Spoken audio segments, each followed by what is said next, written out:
Welcome, everybody, to the Design Rescue Show. I am David Block, your host, and today we're meeting with Jamie Roberts. And what we'd like to do is hear from you, Jamie.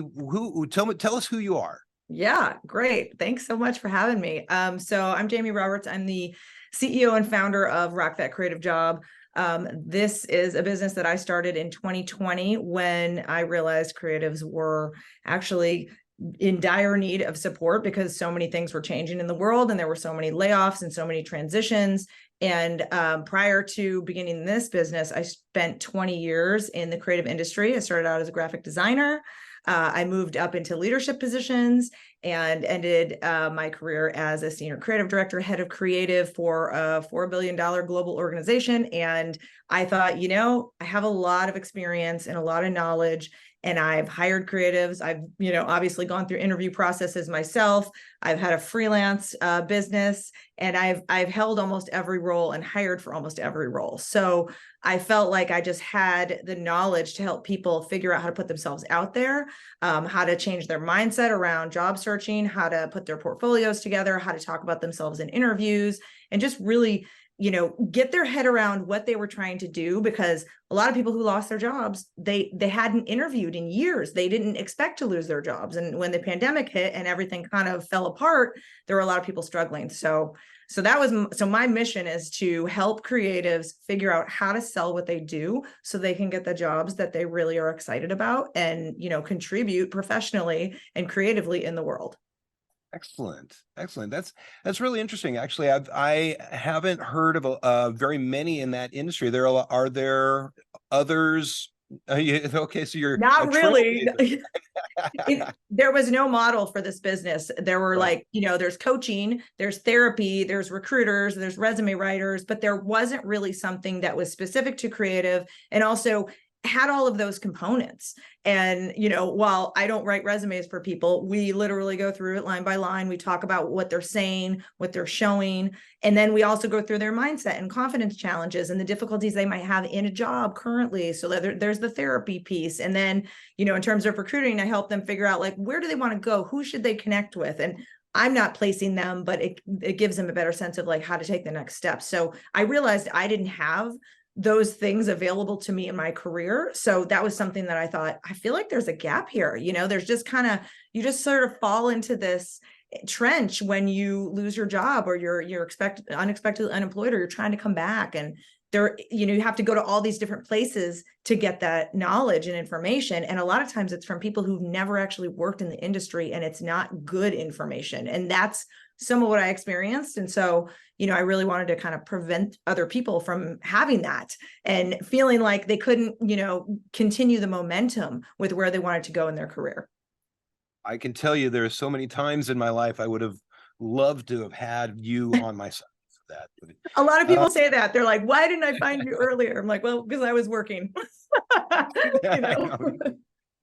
Okay, so my next question, I should say, is let's go back to the beginning. How did you navigate the early stages of your career? And I noticed, I read up on your profile, you were talking about how after 9/11 happened, it was obviously a very challenging economic climate. How did you get work after that? It was interesting because, I graduated right after that, like 6 months after that happened, and everything was kind of falling apart. People were, businesses were restructuring, right? There were a lot of industries that just kind of collapsed. Agencies were laying people off because the accounts were folding, right? And so there was just all this kind of tumultuous, this environment of tension. And so, people, when I graduated, people were like, oh, it's a terrible time to look for a job. You should just hang on to your part-time job at the mall. And it's like, no, I'm not doing that. I went to school for design. I want to do this professionally.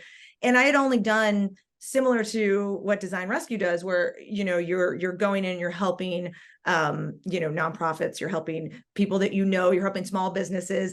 I wanted to get some of that exposure. So I did that in, my senior year of college, and that was great. But, once you get out there and there's not the fanfare that you imagine because the economy's in the toilet, I had to be really kind of scrappy and think outside the box because prior to that, it was like everything was great. The economy was awesome and everything was flowing. And so I thought, oh, I'm just going to emerge and I'll just like basically get into the stream and keep going. Right. And like the stream had dried up. So I had to really think about how I was going to showcase myself as someone who thinks differently.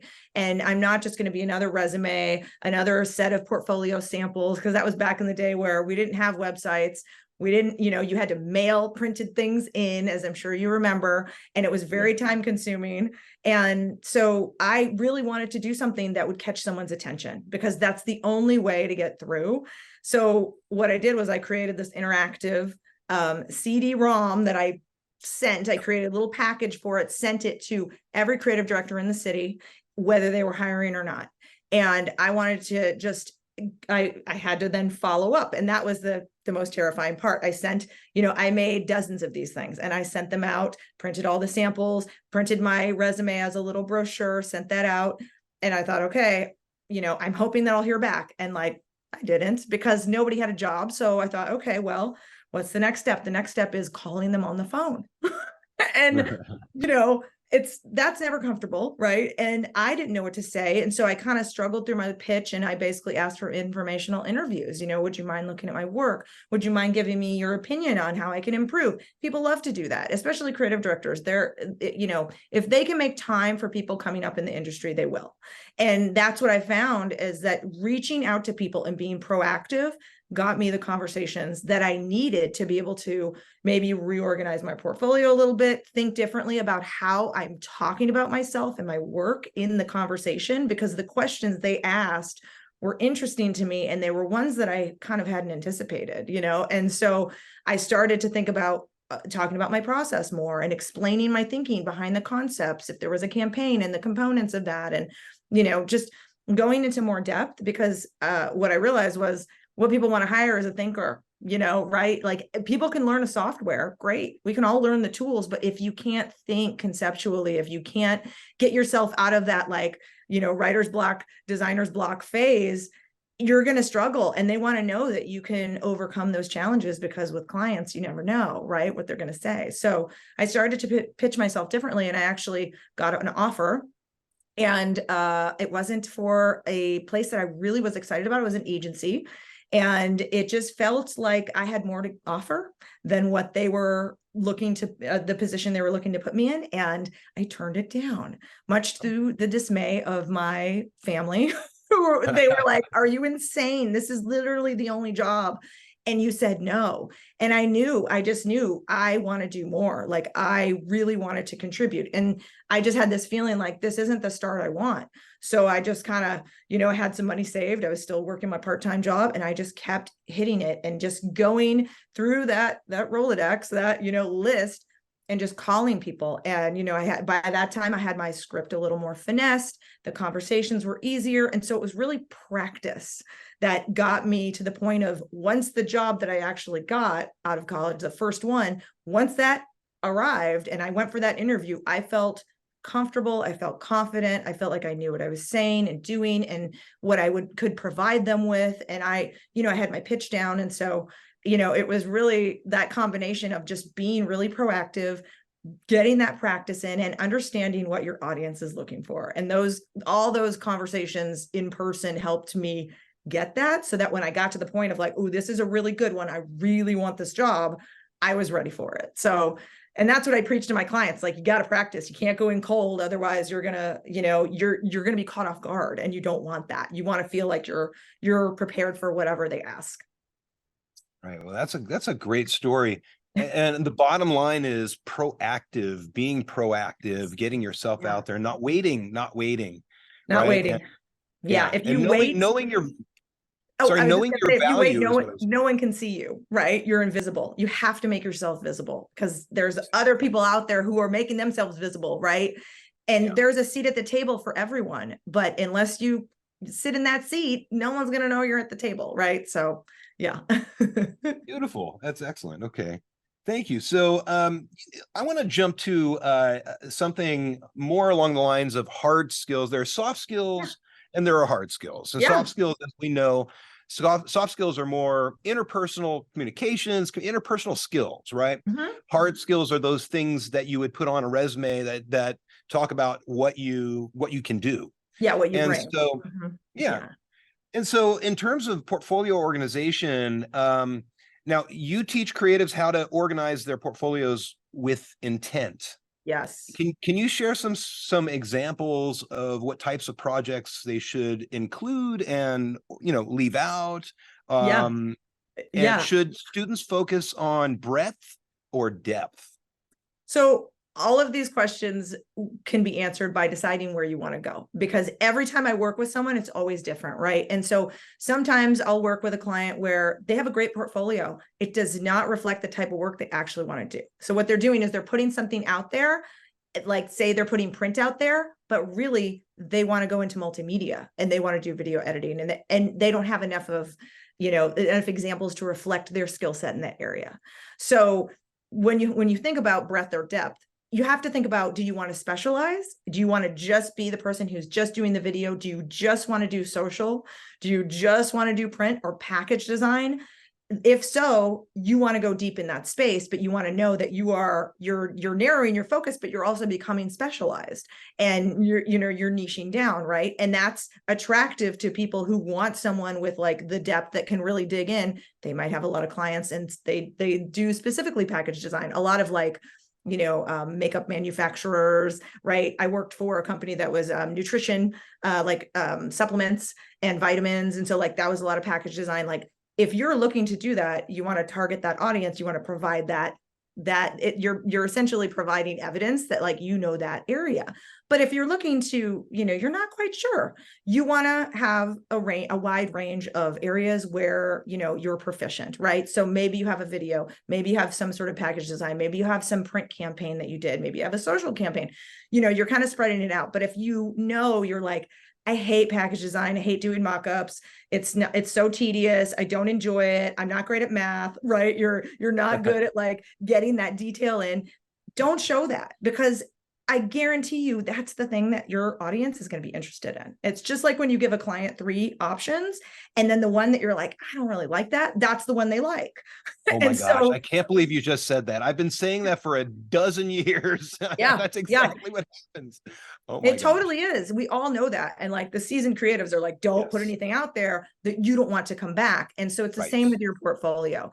If you hate video editing, you find it to be tedious, you like more hands-on, don't, maybe you have something in there that reflects your ability to do that if that's a client need, but it's not what you're doubling down on. So you have to think about where you want to go. And sometimes you don't know until you start to experience these things and try them out and do projects and do freelance work and, have a little bit of you're doing like volunteer work, like Design Rescue, right? You're getting yourself immersed in that world and you're deciding like, I like this, I don't like this. So it's really paying attention to what you are interested in, because the other piece is like, you could show all the things, but when you're in the job, if you only like half of the things that they want you to do, that job is going to wear you down. Where if you get into a job where you're like, I really love package design and that's kind of all I do here, you're going to feel energized. So I always talk about return on energy. It's like ROI, except it's ROE, right? It's the energy that you put in, are you getting that back? And so when you think about your creative work, in a professional context, could you do that all day? Could you do that 8-10 hours a day and still feel like, yeah, I did great work today? Or are you going to feel like, wow, I am so drained, I don't enjoy this? Because however you promote yourself, whatever you put into the world is going to come back to you. So, making those critical decisions, it depends on where you want to go, and just thinking about what your audience needs to see to see you as the expert in that area. Now, as you're talking, it just occurred to me, when I started out and I was looking for work, I had a portfolio that I tried to make it as wide as possible. Mhm. But if I didn't have the skills, like I was working with Experian as a senior designer, and they asked me to do some animation. I didn't Mhm. have any animation in my Mhm. portfolio at all. But I told them, yeah, sure, I'll do it. And I learned how to use Adobe Animate. I was Adobe Flash back Yeah, then, Macro Flash. Yeah. Flash. And I was able to do it, and I found that I enjoyed it, added it to my portfolio. Right. And Yeah. so, yeah, sometimes it's a matter of, for me, fake it till you make it, right? Yeah, yeah. And I think, that's totally fine. Like, if you're not sure, then try it out, right? And you might realize, like you did, where you're like, this is actually pretty fun. I kind of like this. Right. And I've had those experiences too. How I ended up moving up and becoming, a manager and being put into leadership roles was I thought, oh, I don't ever want to do that. I always want to do the work. I don't ever want to guide the work. And then I was kind of shoved into a role like, you need to manage this junior person and their work. And I was like, oh, okay, I didn't, I thought I was just going to do the design. And I realized like, oh, I kind of like this. I'm sort of enjoying helping this person figure out what their path is with this particular project. And it was like, oh, this is pretty cool. And, it was just like here and there. And then that became a constant. And I realized like that actually is the part of the job that I really enjoy more than the design. And so I started to move away from the actual execution into the, art direction, creative leadership, creative direction of the project. So, sometimes it surprises you. You think like, oh, I wouldn't be good at that. I don't have an interest. And then you try it and it's like, actually, that's pretty fun. Right. So, staying open to things, but also recognizing when you don't like something. And just because someone says you should go into UX and you should change, if you don't like that, if you don't like research and you don't like, being in a digital space, then don't do it. Don't go with what you think is popular, because you will burn yourself out. And I see this all the time with people where they've chosen a path that burns them out. And then they come to me 10 years in and they're like, I hate this job and I don't think I should be in the industry. And we have to reroute them to something that is more fulfilling in the creative space. And that, that takes some effort, right? And so you have to listen to yourself. And I think we do that more. I think, as like Gen X, right? You're just like, just get it done, just do the thing. But like, I think we're more aware of like mental health and like being happy in your job and understanding other people and their needs. And just like, we have more awareness around that than just like cranking it out, every day. So I just always encourage people to listen to what that little voice is telling you. Like, do you not like this? And stop doing it, right? Yeah, Because absolutely. people are just going to ask you to do more of it and it's not going to get better. Right. That's right. That's right. And one thing on that same note, I mean, if it is something that you're not into and you're Mhm. in a position like, let's say, I was, like I said, a senior designer at Experian, they kept me from moving up because they knew that I know their product and could design the way that they wanted it.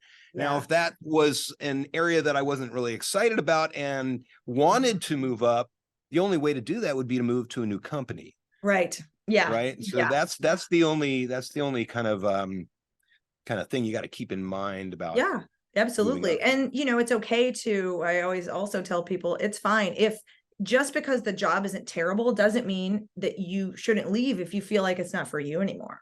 People usually wait until they have some toxic environment or they're just so unhappy or they've caused this sort of friction with their manager because they're not enjoying what they're doing and they're not doing it to the best of their ability because they're burned out and, causes that tension. And it's okay to just all of a sudden wake up one day and say, I don't think I like doing these campaigns anymore. I don't think I like this agency environment. I think I want to go in-house or I want to do something different. That is fine because then you're being proactive again, right? You're not waiting until it's dire and then you're like, I gotta get out. You are like, you're thinking about where you want to go next. And that puts you in a position of power when you're navigating your creative career. You are in control because you're deciding. You're not letting someone decide for you, or you're waiting for, the curtain to come down and like, oh, there's layoffs and now I don't know what to do because I haven't thought about it. Right. So just always being proactive around your career from the very start. That's going to get you the furthest because you can't wait for someone else to make decisions about your life. You have to do it yourself. Right. Exactly. Position yourself the way that you want to be, at least the where you believe your future can take you. And Totally. Absolutely. so we spoke a little bit about hard skills. I want to Yes. talk a little bit about the soft skills now. So as far as the importance of mindset and confidence. So you often speak about the importance of mindset and confidence. Yeah. And, could you share a specific instance where having the right mindset made a significant difference in either landing a job or executing a project? Yeah. So I can tell you about a massive failure. That's always a good place to start with mindset, Right. right? Of how it goes, how it can go wrong. Right. So I was the lead designer for Banfield Pet Hospital here in Portland, the headquarters are here. And I was so excited about this job because it just seemed like it was all the things. And I went into it with this mindset that like, oh, I have the right experience. It was my third job out of school. So, I was probably about 5 years in at that point. And I felt like I had enough relevant experience because I had spent time in an agency, I'd spent time in house, and I was like, okay, I'm ready to work like on a global scale, a big corporation, massive events, huge budgets. It was like, I'm ready for this sort of big time design. And I went in with the idea that like, okay, like I'm super confident. I know I'm good at what I do.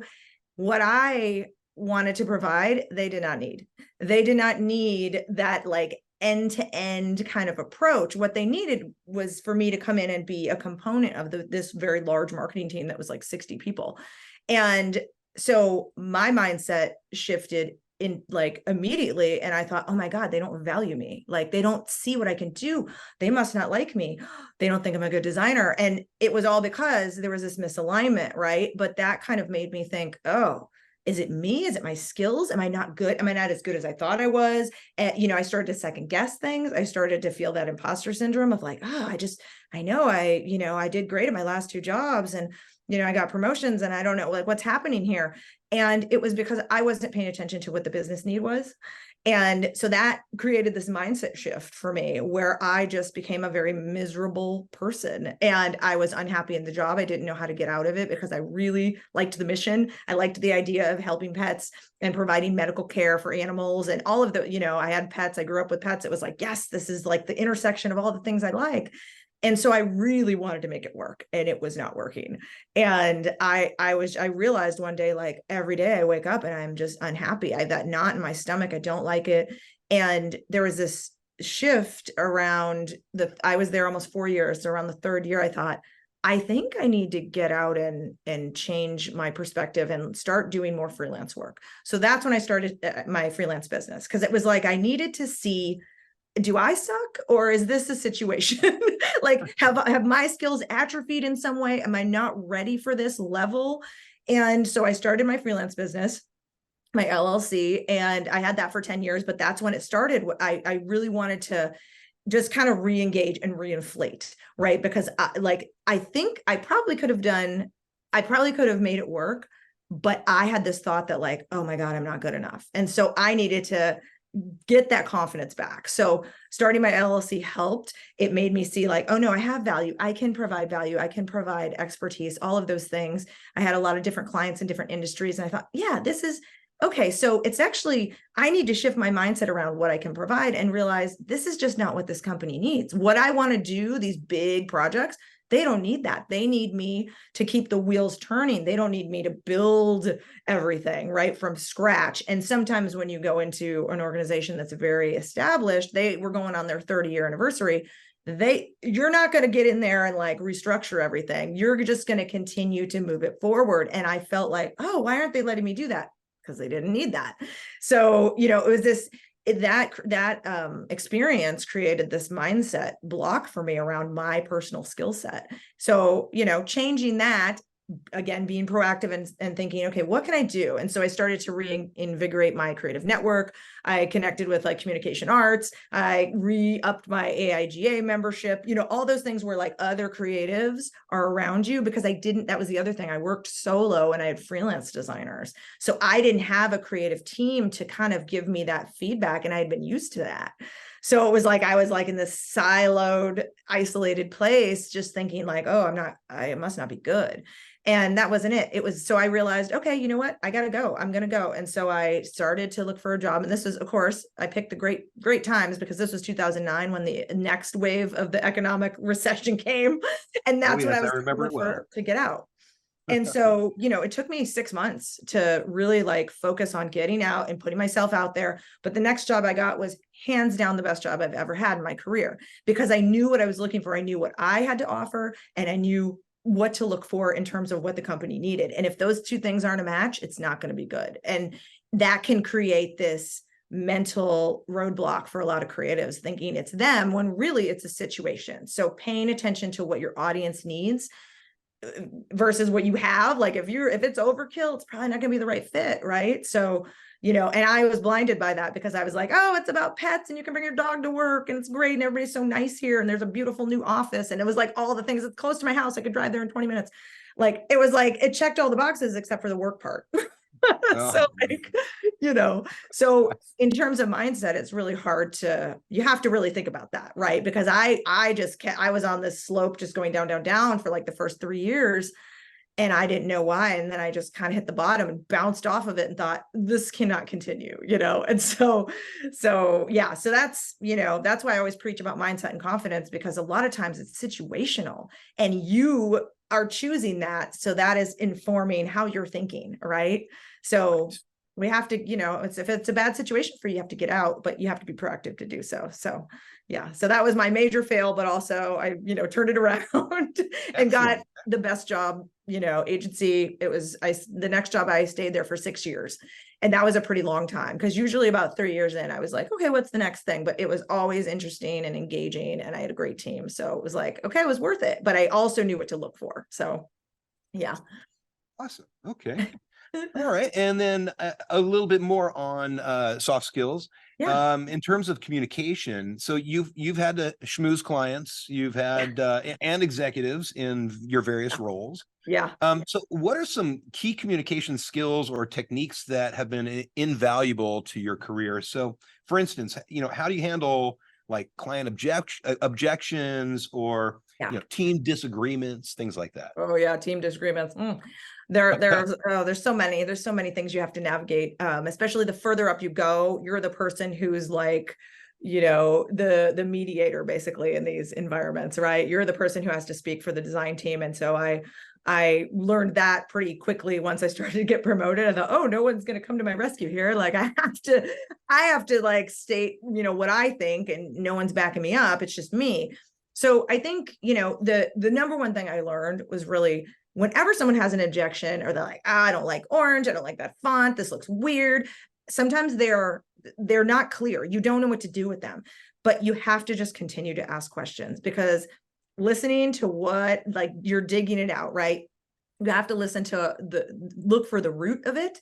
And so, okay, so, you're asking questions, you're trying to figure out, why is someone having such an emotional reaction to this thing that is like, not really, like, why do they need the logo bigger? Do they feel like they're not getting exposure? Do they feel like it's not the right message? There's always another thing that is informing that, like, they don't know how to articulate their edits a lot of times. If it's not a creative person, they're not going to speak our language. So we have to back up and say, okay, let's talk about this. So you don't like that, but I noticed on this other collateral, you had this. So let's talk about the difference in like what you see there. The best thing you can do is just continue to ask questions until you get that clarification, because it does two things. One, it gives you a direction to go when you need to make the revisions or adjust the design. But the second thing it does is it helps that person clarify why they're so frustrated. And sometimes they don't know. And what you don't want is that person to be frustrated with you because they think, oh, it's that person. Oh, they didn't do the design right, or they didn't create that thing how I wanted. Really, it's not, right? So getting them to recognize that, like, oh yeah, it's because I saw this competitor and they had an ad just like this, and it really kind of like aggravated me, and I don't want mine to look like that. That may be the like 20 minutes into the conversation of you trying to figure out why this person doesn't like what you initially agreed upon. It's always something else. There's a root cause. So being able to be open and ask the questions and not take it personally, and that's the hardest part, that will get you to the point of like, you can move forward, and then they understand like, oh yeah, okay, it's the competitor thing, and I'm still kind of stuck on that. And then they don't see it as you're not the problem, they're not the problem, it's the situation again, right? And so being able to coerce someone and schmooze or whatever, and that's really about listening and just having that dialogue and asking those questions, trying to get them to like just give you something that you can hang on to, like, oh, okay, so it's a competitor thing, or you did a campaign like this 3 years ago and it failed, so you don't want those colors, or what, it can be such a small thing, but a lot of times they don't even know. It's like in the back of their mind, and you have to kind of dig it out. So that has been the most successful thing any job I've ever had, whether it's working for executives, presenting to the C-suite, executive leadership team, or to going into client meetings and presenting something that you thought was like, you're really nailing it and now it sucks. And they're like, oh no, that doesn't hit the mark. It's like, oh, okay. It's a redirect and you have your whole team there and they're waiting to finish it. And now it's, you can have more rounds of revs. And so those types of situations, it's always about like, okay, well, I'm not going to take this personally because clearly like, we were on the same page until this point. So like, let's figure out what it is we can do and just continue to ask questions, right? And you always want to start with a great brief to answer a decent amount of questions before you go into the work. But sometimes there are things in there that you wouldn't even think to ask because that person has some sort of subconscious bias against a certain type of design or a certain style or a certain approach. So just that communication and knowing it's not you just need to figure out what it is, right? You're basically dissecting it, just like a plumber coming to your house and they're like, where's the leak? Like, they don't think it's them creating the leak. They just need to find where the leak is so they can plug the leak.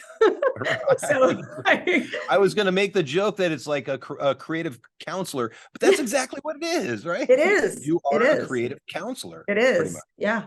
And the best, if you're doing freelance work specifically, if you are the go-to person or you're leading a team where you're always on point, the best and most successful people are those people who can kind of like dig deeper and they're not looking for the like, should it be green or red? Just tell me the color. Should it be, I just need the Pantone number or I just need the specs, right?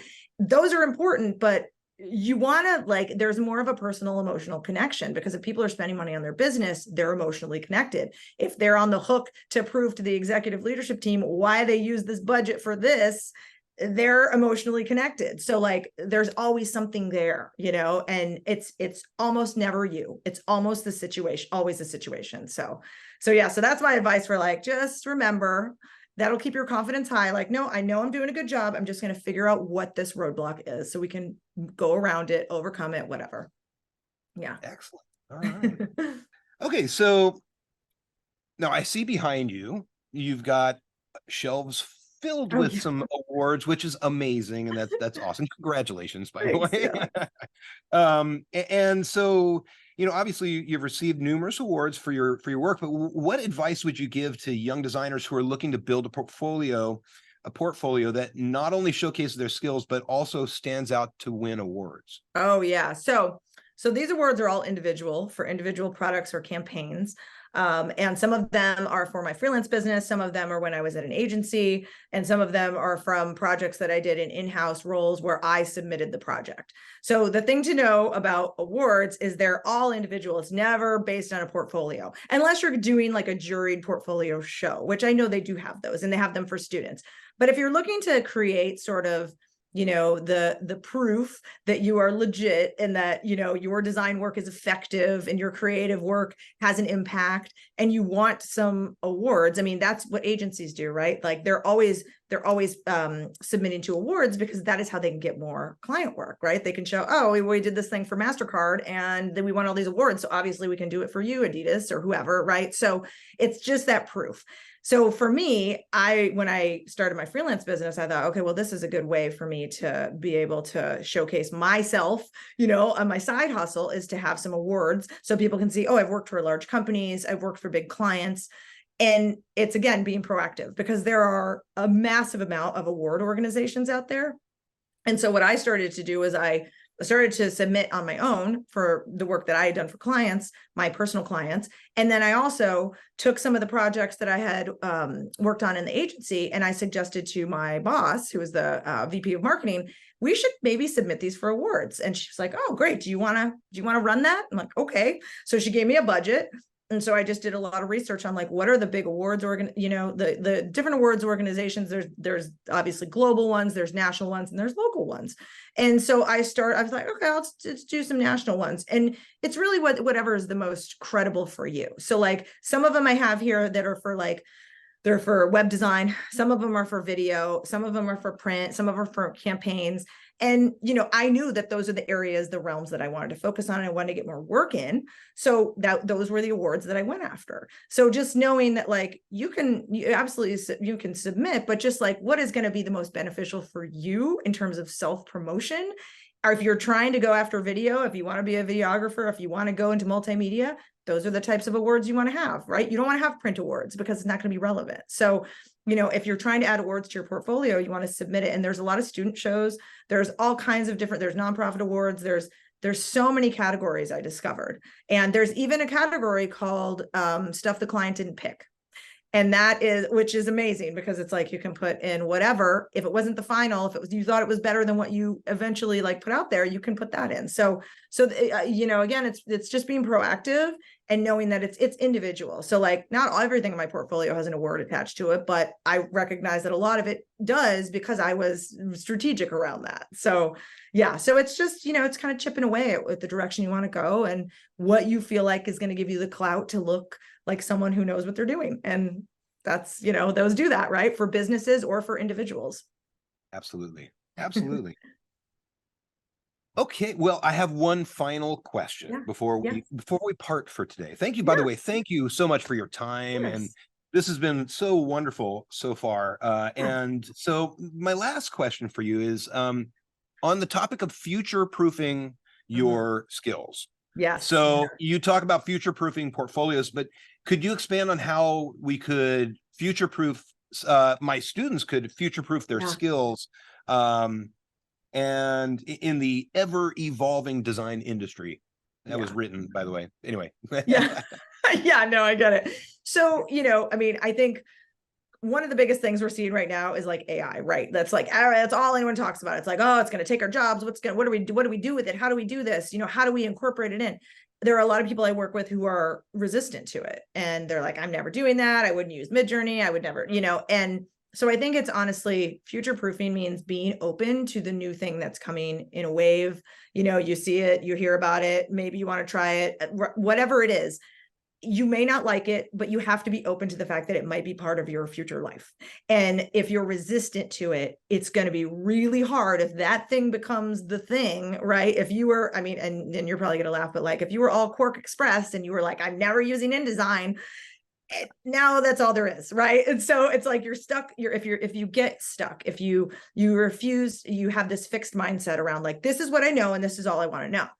That eventually is going to catch up with you because the world moves, right? And if you have to move with it. So just being open and being mindful of like, what's going on out there, like, just being connected and like, oh, okay, there's this new tool, there's this new, software, there's this new plugin, whatever it is, right? It's, you want to be aware of like where people are directing their attention in terms of what we do in the industry, right? So if it's, social media is a great example of that. When I started, there was no social media. There was no reaching out to people. There was nothing. You couldn't do reels. You couldn't do anything. Didn't even have an online portfolio. To upload a video was like, no one was doing that because it would take forever to watch, right? So, but as things progress, it's like, okay, social media. Okay, now that's where people are advertising. It's not just, to connect with your high school friends. Like it changes. And there are a lot of people that are resistant and then they struggle and their resumes kind of dead end because they don't have the required skills to apply for the jobs that they need to get to. And so you always want to make sure you have those baseline skills of like, this is the type of design I do, this is the software I know, and these are the tools that I have, just so you can apply, because otherwise like you're just going to get bounced, and you don't want that. So you always want to be mindful of what's out there, what's coming, and just be open to it, right? And just have that open mind. And I think creatives are the most open-minded with that sort of thing in terms of industries, right? We're not kind of just getting this sort of fixed, like, oh, okay, it'll be like this forever. Like people will work on Excel forever. Like accounting will probably stay the same, but like we're tool focused, right? Because we have to be.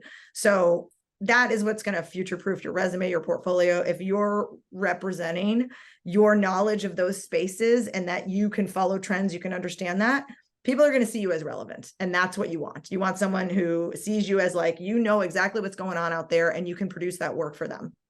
Right. And just being flexible. And as I had mentioned, when I, faked it till I made it with learning animation, that is the kind of attitude that I try to instill with my students to, be able to just pick up if you need to learn something, just learn it, right. Get in there, dig in. Yeah, there's so many opportunities to do that now. You don't have to go to a college and sit in a class. Like you can do it online, you can do it at home, you can have your friendship. Like it's so much more available to us. So there's really no reason you can't try it. And you might not like it, but okay, at least I know it. I can put it on my resume. I know I'm not going to go for a job where it's solely that, but I still know it, right? Like if you don't like Premiere Pro, then that's not your jam. You don't want to do a job that is all that, but at least it's on your resume. If they have some little project that comes in, you can jump in on that. Like you said with the animation, it's like, okay, I'll just do this, right? Like I'll try this. And that's being a flexible, adaptable designer that allows you to get promoted, that allows you to get, moved forward in your career into different roles and try different things. And yeah, that's just the mindset that we kind of all have to have. Otherwise you just get stuck and then you're just, pushing things around with a pencil and like, that's not really a thing anymore. Thank you, Jamie. I appreciate your being here. Yeah, it was great. Thank you. I love talking about this stuff because I think it helps so many people. So yeah. Excellent. Awesome. All right. Excellent. Okay.